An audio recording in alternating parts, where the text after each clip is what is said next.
BK waxa lagu tilmaami jiray fan hobol qaran oo Soomaaliland oo dhan ay u ka dhaxeeyo hobolkii qaranka ahaa maanta ma wuxuu ku dambeeyay xisbi deegaankiisa uu murashax madaxweyne uu ka dhisan yahay inuu dhiso yaasirow maantana haddaan Cabdiraxmaan taageeray dee qabiilaysta ku noqon maayo waayo dantii qaranka ayaanu arkaa dad Muuse heesa ku dhistay maanta cirra maxaad ku dhisaysaa ducaan ku dhisaya haddaad leedahay Cabdiraxmaan isku haybatiin oo deegaankiisaad ka soo jeedaa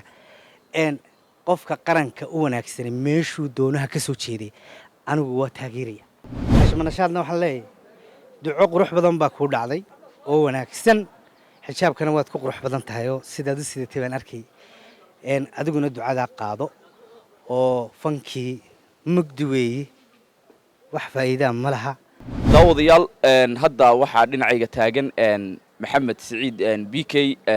oo halkan fariin kala duwan u marin doona qaybaha kala duwan ee shacabka reer Soomaaliland BK waa ku soo dhaweynaya marka hore ciid mubaarak hambaliyada munaasabada ciidda halka yaad ka salaamaysaa ma sha Allah yaasirow fanka waxyaabo badan baa ku lamaan balwad badan baa ku lamaan horta taas wareeraba qaad baa ku lamaan sigaar baa ku lamaan khamri baa ku lamaan xashad baa ku lamaan qurun qaraad oo dhan baa ku lamaan intaana saa uga soo bixi lahaydeen idinkay idinla jirta kow ugu horreyn waxaan idinka codsanayaa horta balbalwadda inaad soo koobtaan iyay naftu idinka bixin idinkoo halkii fadhiya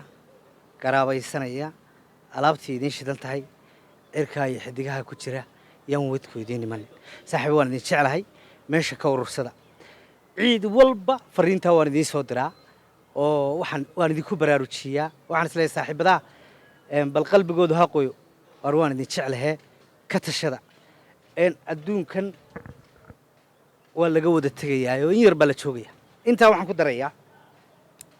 nin yar baa Mareykan ku xidhan maalin horena fariin baan diray waxa la yiraahdaa Ismaaciil Danan asxaabtii aan fariinta u dirayna waxaan leeyahay hawshii gala oo inankaa meesha ka soo furdaamiya Ismaaciil Daran waa nin yar oo wanaagsan sidaan sheegayna waa nin aan balwad lahayn waa nin yar oo miskiina oo aad u wanaagsan waxaan leeyahay u kaca reer Mareykanow intiina Mareykan joogtay caanka haddaad youtuber tihiin iyo haddaad xildhibaana tihiin iyo haddaad masab haysaanba u kaca baan idin odhan lahaa dabadeedna ninkaa ka soo furdaamiya meesha waa nin yaroo aad u wanaagsan Ismaaciil akhlaaq fiican isagana waxaan odhan lahaa war saaxiib haddii ilaahay meesha kaa soo furdaamiyo waad ka soo baxdo taalentigaagii badnaa wax kale u bedel oo kolaad quraanka duubto kolaad heesaha bila muusig ka dhigto oo codkaagii khalaya ka dhigto jawiga sidii hore wax ka bedel muusigu ma fiicna si walba waan idinku sheegay waa xaraan weeye gabdhaha fanaaniintana fariin kalaan u dirayaa iyagana gabdhaha waan idin wada jeclahay fanaaniinta aad baad ugu badisay aad baan ugu badiyay waxaan isahdaa bal hadda bluetooth-koodu inaynu furan yihiin oo ayaamaha ciidka iyo dadka waa la eegaayo wax la isahdaa waa shaashadaa waa la eegaa inna waxaan isleeyahay bal hadda inuu bluetooth-koodu furan yihiin gabdhaha fanaaniinta heesa waxaan idinka codsanayaa ilaahay baan idinku dhaariyey weynihii baan idinku dhaariyey jirhkiina astura hadday madaxa tahay hadday jirhka tahay meel kastaba jirhkiina astura oo asturaad qofka dumari waxay ku fiican tahay asturaadda tusaale ahaan iminka cuntaa laguu keenay markay daboolan tahay iyo markay bilaa daboolka tahay markay daboolan tahay fiican tahay calafkaaga iyo wixii aad u socoto waad helaysaa jirhkiina daboola waliba madaxa aad u daboola intaa waan idinka codsanayaa soo kooba waxaan haddii fan qiimu leeyahay ama darajo laga gaari lahaa ama uu masab leeyahay oo wax lagu falayo anaa joogi lahaa taa tusaalaha idin haato dadkii idinka sii horreeyey ee waa beri ahaa ama ka sii horreeyeyba inna meel dayacan bay ku jirtaa oo ku xanuunsanaysaa inna iyadoo dayacan oo loo baahaynaya dhimatay marka gabdhaha waxaan odhanayaa intaa qurux badan tihiin ee is haysataan ee isleedihiin dee waa shidan tihiin jidhkiinana daboola fankana ka tashada intaasna la aad baad BK u mahadsan tahay fuliixantii ma mooganay Soomaalidu tiraahdaa BK waxa lagu tilmaami jiray fan hobol qaran oo Soomaaliland oo dhan ay u ka dhaxeeyo hobolkii qaranka ahaa maanta ma wuxuu ku dambeeyay xisbi deegaankiisa uu murashax madaxweyne uu ka dhisan yahay inuu dhiso horta bagad ii weydiisay su'aasha waa si fiican baan kaaga jawaabaya anigu madaxweyne muuse 3 jeer in ka badan baan taageeray markaan fanaanka ahaana hees baaban u qaadayoo waaniga yidhi mas-uul qaran weeye muuse maqraati waxaan ka hay inuu dhulka malab ka dhigi karo may kama dhigin mar kalena waan taageerayoo waa hen markuu guban jiray waanigii halkaa intaan MMT soo fadhiistay anigu qaranka waan iska jeclahay waanigii 2 sano ugu daray qoladaa mucaaridku ilamay soo hadlin waxba imay weydiinin way la yar kaftamayeen maantana haddaan cabdiraxmaan taageeray dee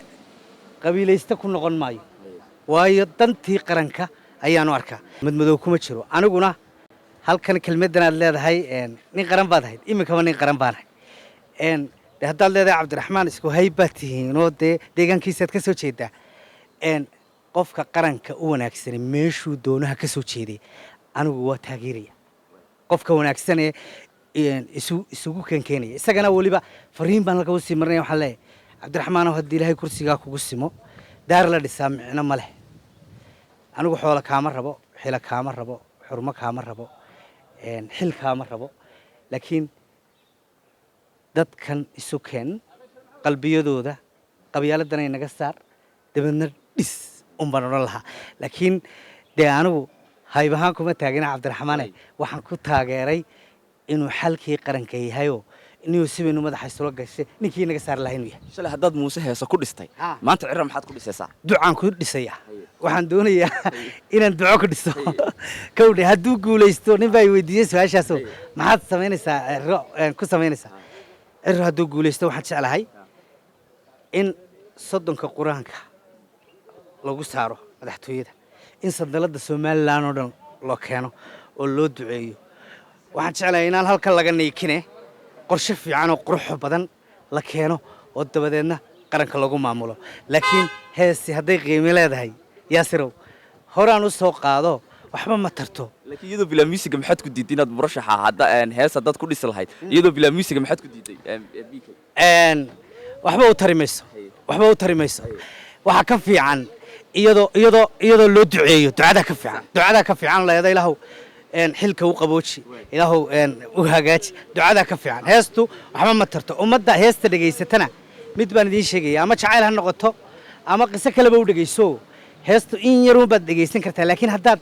iska weesaysato oo 2 ragcadood tukato oo ilaahay gacmaha u fidiso waxaad helaysaa guul fiican dhalinyarada badan ee inta badan waayaha iyo adduunka ka cabatana sir baan idiin sheegayaa dadka hurda kac sijaayad dhigo weesayso tuko